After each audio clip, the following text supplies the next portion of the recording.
Satu. Satu. Satu. Boleh? Boleh? Masnya yang itu boleh? Boleh? Tenang ya, satu yang ketiga baru angkat tangan, jangan dari awal ya. Oke, silakan. Saya perkenankan waktunya hanya 1 menit. Silakan.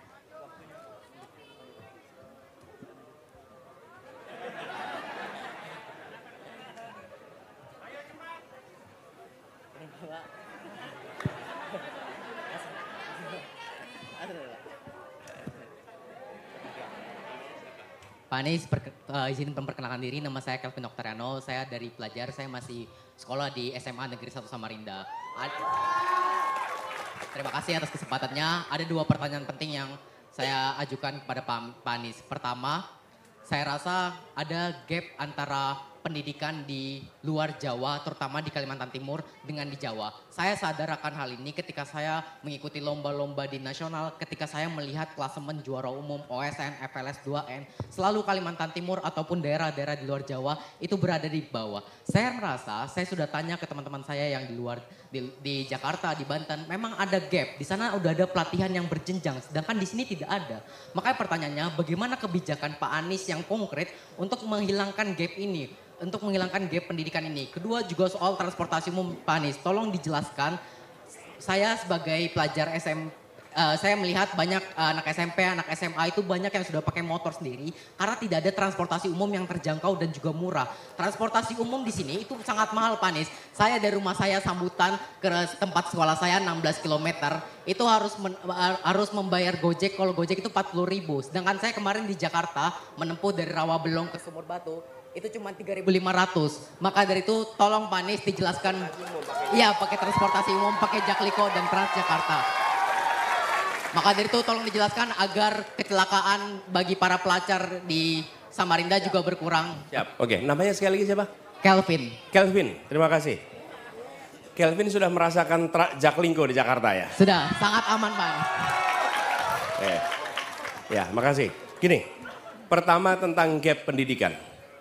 Ini problem nyata yang menurut kami bila itu tidak diselesaikan, maka ketimpangan ekonomi akan selalu terjadi. Kenapa? Karena banyak anak-anak dari berbagai daerah dikirim ke Jogja, ke Malang, ke Bandung untuk pendidikan. Betul tidak? Dan saya mengalami, saya sekolah di Jogja, teman SMA saya dari berbagai provinsi di luar Jogja. Kenapa? Karena mereka untuk ingin masuk perguruan tinggi, SMA-nya masuk ke Jogja karena gapnya yang tinggi. Nah, kami nanti akan lakukan pemerataan ini. Berbagai program, misalnya. 1 adalah pertukaran kepala sekolah. Oke? Pertukaran kepala sekolah. Kepala sekolah dari sekolah-sekolah yang baik di Jawa bertukar dengan kepala sekolah yang ada di sini. Oke? Bisa wakilnya, bisa. Intinya apa? Supaya terjadi perpindahan pengalaman. Begitu ada kepala sekolah baru memimpin di sini, maka guru akan merasakan, oh begini ya sekolah baik itu dipimpinnya. Di sisi lain, kepala sekolah di sini dikirim ke sana untuk belajar bagaimana mengelola sebuah sekolah yang baik. Kunci dari pendidikan adalah, kunci kemajuan, 1 adalah gurunya, 2 kepala sekolahnya. Jadi kepala sekolahnya pertukaran. Yang kedua adalah peningkatan kemampuan gurunya. Dan diseriusi. Diseriusi artinya begini. Di tempat-tempat yang kita pandang perlu ada dorongan peningkatan, kirimkan pelatih, kirimkan program, dan kemudian tingkatkan kompetensi itu. Kami akan lakukan itu di Kalimantan Timur, supaya tidak perlu pergi-pergi nanti jauh. Oke? Terima kasih. Yang ketiga, siapkan fasilitas belajar yang setara. Apa itu artinya? Misalnya begini, fasilitas internet, fasilitas perpustakaan, buku, sehingga ekosistem belajarnya tumbuh dengan baik, gitu ya. Yang kedua, soal transportasi umum. Ini yang hendak dibangun. Jadi kami melihat keluarga-keluarga itu uangnya habis untuk transportasi. Betul ya? Bensinnya mahal, kendaraan pribadinya juga harus kredit mahal. Kenapa? Ini problem besar di Republik ini. Berpuluh tahun, negara hanya memikirkan bikin jalannya. Urusan kendaraannya diserahkan pada keluarga untuk menentukan. Betul tidak? Ya, negara tidak menyiapkan transportasi umum. Transportasi umum itu seakan-akan bukan bagian dari tanggung jawab negara. Yang dibangun oleh negara itu hanya jalan saja. Sesudah itu silahkan Anda kredit motor, silahkan kredit mobil, saya beri subsidi untuk BBM-nya.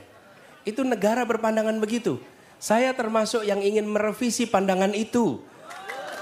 Ya, negara itu harusnya memikirkan transportasi untuk rakyat.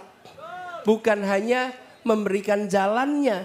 Ya, negara harus bangun jalan. Tapi negara harus bangun transportasi umum sehingga warga tidak perlu menyiapkan transportasi untuk mobilitas dalam kotanya. Kapan transportasi umum digunakan? Transportasi umum digunakan untuk kegiatan rutin reguler. Rutin reguler. Apa itu rutin reguler? Anak berangkat ke sekolah, anak pulang sekolah, orang berangkat ke kerja, pulang kerja. Itu rutin reguler. Kalau kegiatan leisure atau kegiatan hiburan, itu bisa menggunakan kendaraan pribadi. Tapi untuk kegiatan rutin, andalkan fasilitas umum. Jadi insya Allah itu yang akan dibangun di Samarinda ini, supaya penduduk Samarinda satu, ya, berkurang pengeluaran untuk transportasi. Yang kedua, yang tidak kalah penting, produktivitas meningkat. Kalau Anda naik kendaraan pribadi, maka sepanjang perjalanan Anda nggak bisa buka alat ini. Dengan Anda naik kendaraan umum, Anda tetap bisa produktif. Yang ketiga, yang tidak kalah penting, teman-teman, ini sering terlupakan. Transportasi umum itu memberikan perasaan kesetaraan. Kesetaraan. Kenapa? Karena di transportasi umum, siapa saja duduk di kursi yang sama, berdiri di tempat yang sama, antri yang sama, tiketnya sama. Anda datang ke bandara. Bandara itu nggak setara. Kalau Anda punya bisnis kelas, Anda menikmati lounge. Kalau Anda tidak punya bisnis kelas, Anda kelompok reguler. Betul tidak? Transportasi umum tidak ada bisnis, tidak ada ekonomi. Semuanya sama. Antrinya sama, tiketnya sama, duduknya sama, berdirinya sama, haltenya sama. Inilah instrumen pembangun kesetaraan yang mempersatukan. Karena itu kenapa kami bangun transportasi umum di Jakarta? Karena Jakarta itu berkelas-kelas. Berkelas-kelas, office boy dengan CEO nggak pernah satu kendaraan. Office boy naiknya apa, CEO naiknya apa, betul tidak? Betul. Begitu pakai transportasi umum, mereka ngantri yang sama, berdiri yang sama. Untuk pertama kalinya office boy dan CEO bisa duduk berdampingan. Itulah yang kenapa kita gagas transportasi umum. Transportasi umum bukan hanya untuk memindahkan badan dari satu tempat ke tempat lain. Transportasi umum untuk membuat perasaan persatuan yang ada di sebuah masyarakat. Gitu jawabnya. Ya, makasih. Luar biasa. Dengan Mas siapa tadi Mas? Mas Kelvin, tepuk tangan dulu untuk Mas Kelvin. Siap, boleh. Siap. Oke. Anda langsung pertanyaan berikutnya, saya foto. Oke, kalau gitu kita akan berbalik ke belakang. Aduh, sabar teman-teman. Wal, turun dulu walai. Ingat ya, satu yang ketiga. Jangan dari awal dong, turun dulu wal. Satu.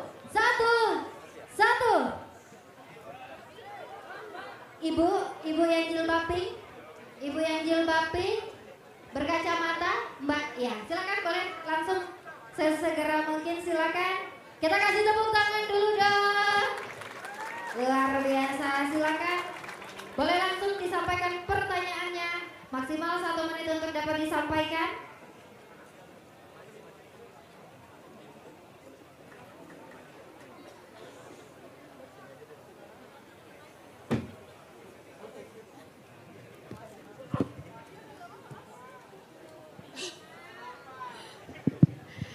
Bismillahirrahmanirrahim. Assalamualaikum warahmatullahi wabarakatuh. Masya Allah, tabarakallah, akhirnya berjumpa langsung dengan Presiden. Insya Allah Presiden 2024. Amin. Sebenarnya banyak sekali. Kenal dulu ya Bapak ya. Saya Nia, biasa dipanggil kalau di Samarinda oleh Miss Nia. Karena saya mengajar bahasa Inggris. Okay. Miss Nia. Ya baik. Pertanyaan saya sebenarnya luar biasa banyak ya, ada sekitar 17 pertanyaan. Tapi karena waktunya sangat terbatas, maka saya akan sampaikan 2 poin penting dulu. Kalau pertambangan tadi sudah disampaikan oleh moderator Mbak Fiona, maka saya tidak akan pertambangan dulu. Pertama, terkait lingkungan yang berhubungan dengan pertama tadi Bapak sampaikan. Sebelumnya ketika tahun saya lupa tahun 2010 2011 saya lupa. Ketika itu saya di International Islamic University Malaysia sebagai moderator bersama Profesor Dr. Emil Salim. Discuss terkait tentang lingkungan dan pertambangan di sana. Lalu saya sempat berbisik-bisik dengan beliau dan bertanya, sangat disayangkan sekali untuk Samarinda, bahkan mungkin untuk Kalimantan Timur, pertambangan ini cukup besar, betul? Miss Nia, Iya. Miss Nia 1 Iya. menit ya, bukan 1 jam Miss Nia. Iya, baik. Ya, lalu saya tanyakan ke beliau, sayang sekali banyak sekali holder-holder ini, stakeholder terutama perusahaan tambang tidak begitu peduli tentang terkait lingkungan itu sendiri. Dan Profesor Emil Salim begitu genjot, begitu semangat, begitu mengencourage sekali lingkungan, ekologi, ekonomi begitu maksimal. Lalu saya tanyakan kepada beliau, bagaimana sih beliau ini memaksimalkan untuk mengencourage perusahaan-perusahaan tambang tersebut. Nah, ini saya tanyakan langsung kepada Bapak Anies Baswedan. Bagaimana tanggapan Anda terkait usaha maksimal dari profesor-profesor terkait lingkungan dan tambang ini sendiri? Pertama. Yang kedua, terkait missing point. Setiap daerah ketika Bapak Anies Baswedan datang ke Samarinda atau ke kota-kota lain, adakah missing point atau hal yang Bapak mungkin terlupa? Boleh saya lanjutkan Bapak? Boleh saya lanjutkan sebentar? Ada missing point, apa yang agenda apa yang Bapak terlupa dalam agenda tersebut? Baik. Terima kasih. Wassalamualaikum warahmatullahi wabarakatuh.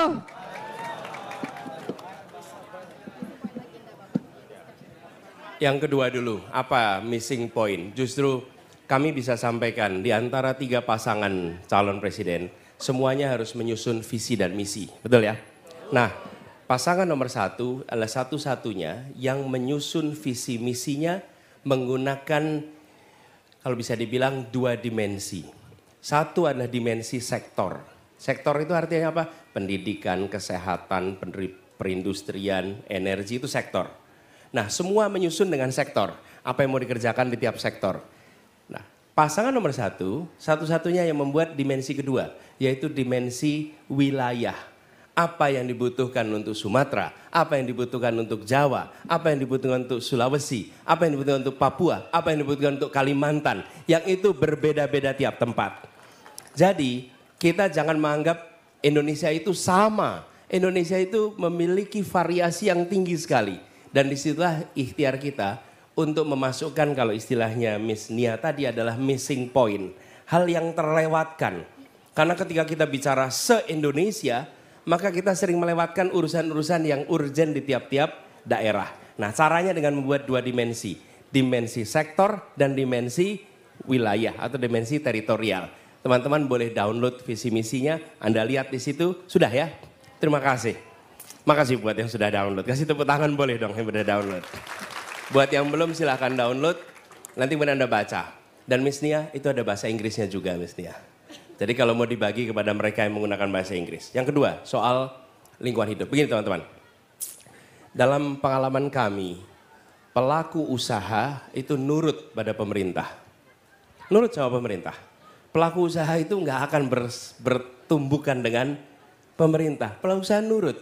Problemnya pemerintahnya sendiri tidak memprioritaskan ekologi. Tidak memprioritaskan pembangunan berkelanjutan. Sehingga mereka pun merasa ada keleluasaan di situ.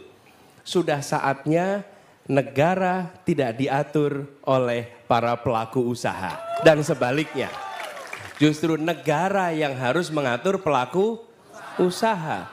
Saya mengalami mengelola Jakarta dan ketika saya proses kampanye hingga bertugas di Jakarta didukungnya oleh rakyat kebanyakan, bukan oleh para pemilik modal yang besar, bukan. Dan ketika saya bertugas, saya panggil mereka, kita menginginkan Jakarta yang A, B, C, D. Mari kita sama-sama dan mereka ikut.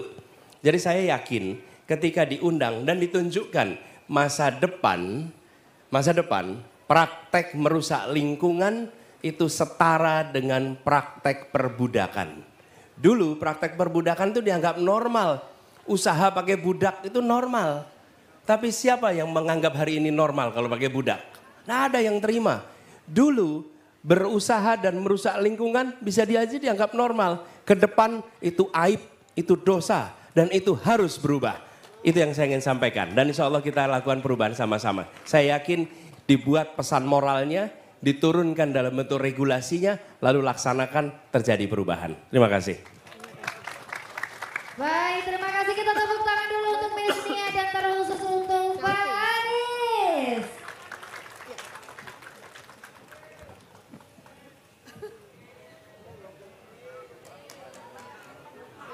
Waduh, siap.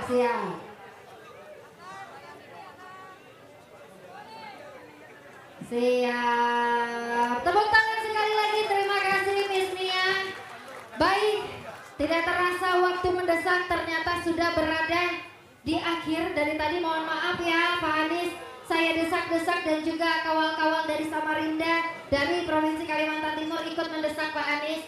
Daripada dari tadi Pak Anies didesak-desak terus, boleh deh kalau begitu terakhir Pak Anies boleh ada yang mau disampaikan dulu untuk masyarakat Kalimantan Timur dan atau Kota Samarinda. Silakan Pak Anies. Ada yang mungkin, tolong teman-teman bisa koordinasi. Ya, gini. Jadi gini, teman-teman, memang ada banyak hal bisa diatur kecuali penerbangan. Penerbangan itu sering kita nggak bisa mengatur ya. Jadi kalau ketinggalan pesawat agak rumit nantinya. Tapi begini, kalau itu kita buat singkat ya. Kalau boleh tambahin 2 tapi singkat. 2 singkat. 2 tapi singkat. Singkat. Jadi gini, saya ulangi nih. Ini, there is, Bang, tidak ada pertanyaan bodoh. Tidak ada pertanyaan salah. Yang ada pertanyaan panjang. Oke. Langsung Bikin pendek ya. Oke. Kalau pendek ya. Sudah poin kita ambil dari sisi sini dulu. Satu. Silakan Mas baju kotak-kotak naik langsung cepat. Sekarang di sini. Turun dulu semuanya. Turun dulu. Mohon turun. Satu. Mbaknya jilbab biru silakan langsung naik ke atas. Langsung ya. Tolong disampaikan pertanyaannya dengan singkat dan padat. Silakan.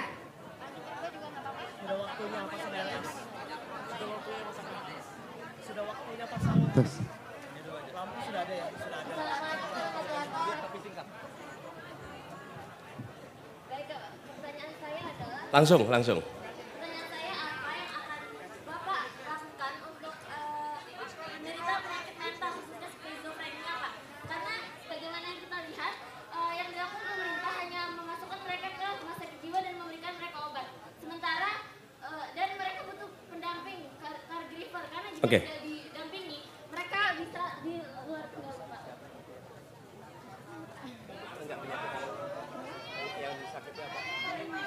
Sakitnya apa? Skizofrenia Pak. Oh, skizofrenia. Oke, ya. Gini, teman-teman sekalian. Saya ingin menjawab ini, saya ingin jelaskan bagaimana kami mengambil keputusan. Satu, prinsip kesetaraan. 2, kepentingan umum. 3, data, informasi, ahli. Oke. Yang keempat, baru aturan. Jadi, kami akan berkonsultasi pada ahlinya dan memastikan ada pendekatan yang benar. Bila memang itu membutuhkan perlakuan khusus, fasilitas khusus, maka negara membuatkan regulasi untuk bisa dilakukan. Gitu jawabnya. Makasih.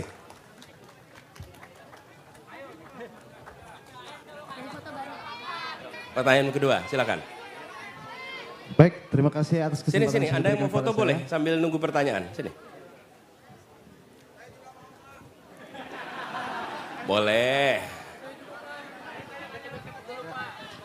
Jadi pertanyaan saya adalah apa yang akan Bapak lakukan dengan IKN jika kita melihat saat ini tuh IKN itu sudah dalam masa pembangunan.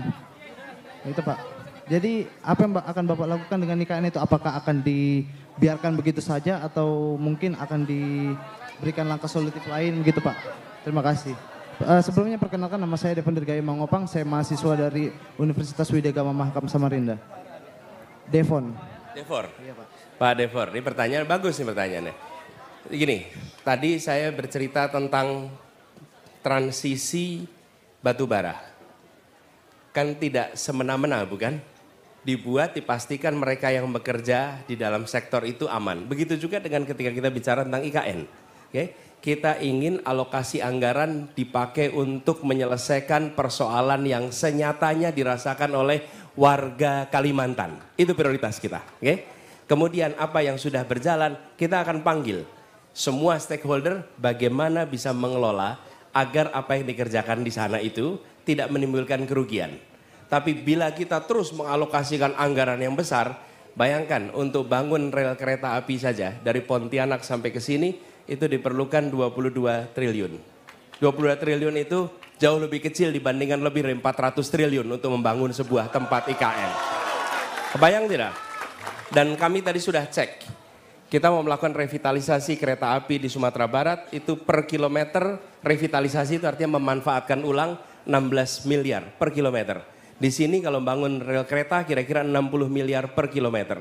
Jadi anggarannya dipakai untuk itu. Tapi untuk yang di Kalimantan kita duduk bersama di IKN supaya ada solusi yang tepat di tempat itu. Gitu ya?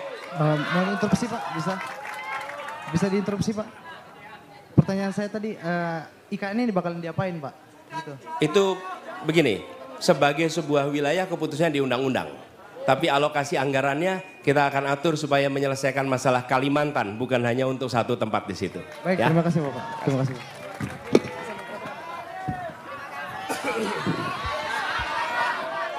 Baik, terima kasih dengan Mas siapa tadi? Mas siapa tadi? Mas Devon, kita kasih tepuk tangan dulu untuk Mas Devon terkhusus Pak Anies. Terima kasih luar biasa. Dari tadi saya merasakan auranya, kurang atas dikit ya. Saya merasakan auranya sudah didesak dari tadi. Bahkan sebelum Pak Anies pun datang, desakan itu sudah ada ya. Pak Anies kalau dari tadi Pak Anies sudah didesak Pak. Kali ini Pak, karena kita berbicara tentang jadwal penerbangan juga yang tidak dapat digeser ya. Pak Anies, kalau dari tadi Pak Anies sudah saya dan juga kawal-kawal dari Kalimantan Timur mendesak ya. Saat ini saya akan memberikan waktu untuk Pak Anies. Nanti Pak Anies silakan boleh menyampaikan barangkali pesan maupun ada sesuatu yang ingin disampaikan untuk kawan-kawan dari Provinsi Kalimantan Timur. Silakan. Silakan Pak Anies.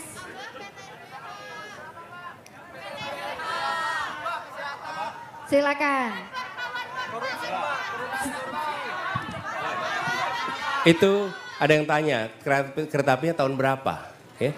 Itu begini. Gimana, itu Pak? bukan sesuatu yang baru, perencanaannya sudah. Bahkan visibilitasnya sudah dilakukan. Tinggal kita siapkan alokasi anggarannya supaya perencanaan itu bisa segera dilakukan, ya. Nah. Silakan Pak Anies, ada yang mau disampaikan untuk masyarakat Kalimantan Timur? Iya.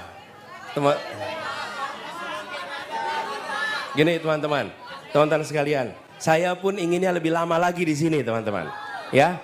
Tapi begini teman-teman, kami ini insya Allah nanti satu saat seperti dibilang tadi, sekali minum air Samarinda akan kembali lagi ke Samarinda, ya. Nah, tapi dalam kesempatan ini saya ingin sampaikan kepada teman-teman semua bahwa ini sharing saja teman-teman. Kami menginginkan kualitas demokrasi di Indonesia lebih baik. Bulan depan rakyat Indonesia akan menentukan pilihan kepada siapa kewenangan itu diberikan. Dan ketika menentukan, kami memilih sebagai salah satu kontestan, kami memilih untuk menghadirkan dialog-dialog seperti ini. Ketika dialog, Anda bisa mendengarkan pandangan saya. Dan ketika saya menyampaikan, tidak mungkin Anda akan setuju 100%. Mungkin ada yang setuju 100%, ada yang setuju 80%, ada yang setuju 70%. Tapi minimal Anda tahu di mana setujunya, di mana tidak setujunya. Dan saya melihat demokrasi modern harus rakyat mengetahui apa yang menjadi jalan pikiran pemimpinnya. Apa yang menjadi cara dia mengambil keputusan. Apa gagasan yang ada pada dia. Karena Indonesia sedang memilih orang untuk membuat keputusan, bukan memilih orang untuk fotonya dipasang di ruang-ruang kelas. Kalau Anda memilih orang hanya untuk dipasang fotonya di ruang kelas, maka cukup menilai dari bannernya saja. Tapi karena Anda memilih orang untuk mengambil keputusan, maka Anda harus tahu apa jalan pikirannya. Dan yang tidak kalah penting, orangnya tidak takut untuk dialog, tidak takut untuk tukar pikiran. Dan bila menghadapi pandangan yang berbeda, maka lakukan tukar pikiran. Tukar pikiran itu kan untuk pandangan yang berbeda, bukan? Dan itu normalnya masyarakat ya ada tukar pikiran. Karena itu saya menawarkan ini sebagai bagian dari meningkatkan mutu demokrasi kita. Dan saya ingin sampaikan terima kasih. Yang hadir di sini adalah orang-orang yang mau meningkatkan mutu demokrasi di Indonesia. Teman-teman semua punya pilihan menonton saja di rumah atau hadir langsung. Dan Anda memilih hadir langsung. Anda bagian dari meningkatkan demokrasi itu. Lalu berikutnya teman-teman bulan depan Anda akan menentukan pilihannya. Saya selalu mengatakan saya tidak minta Anda untuk milih saya. Tidak. Saya hanya meminta Anda untuk menjadi pemilih yang rasional. Rasional itu artinya membandingkan. Rasio itu perbandingkan. Orang yang memilih dengan menggunakan perbandingan, dia adalah pemilih yang rasional. Bandingkan apa? Bandingkan rekam gagasannya, rekam jejaknya, rekam karyanya, rekam prestasinya. Dari situ tentukan pilihannya di 14 Februari yang akan datang. Anak muda tidak perlu diajari milih siapa, karena anak muda sudah tahu mereka harus memilih siapa. Tunjukkan itu, silahkan ambil pilihan. Dan pemilu pilpres bukan tentang masa lalu. Pilpres pemilu adalah tentang masa depan. Tentang masa depan, konsekuensinya adalah keputusan masa depan yang akan dibuat oleh siapapun yang diberikan amanat. Karena itu saya mengajak kepada semua di sini, jangan sia-siakan hak pilih Anda. Bila pilpres diikuti hanya oleh 60% orang, maka yang 40% itu tidak ikut menentukan. Yang 60% lah yang menentukan. Dan insya Allah yang ada di tempat ini akan menjadi orang-orang yang menentukan pilihannya di 14 Februari yang akan datang. Saya ingin sampaikan terima kasih teman-teman. Hari ini kita berjumpa, mungkin waktunya tidak panjang. Ya, tapi insya Allah kenangannya panjang di kita semua. Dan saya ingin mengharapkan kepada semuanya, insya Allah apa yang tadi disampaikan, bila amanat itu diberikan, maka apa yang tadi dikatakan insya Allah akan dilaksanakan. Laksanakan. Kami selalu berhati-hati di dalam menyampaikan rencana. Kenapa? Karena rakyat sudah capek dengan janji yang tidak dilaksanakan. Dan itu adalah beban moral tersendiri bagi saya. Saya ingat maju pilkada di Jakarta. Datang ke kampung-kampung berkampanye, bersilaturahmi dengan warga. Apa kata warga di sana? Pak Anies, kami tidak minta macam-macam. Kami cuma minta satu saja.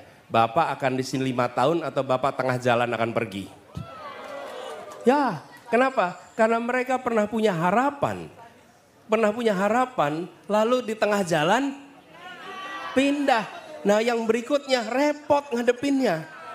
Karena dia berhadapan dengan masyarakat yang bilang, sebentar Pak. Dulu ada yang begini nih Pak nih.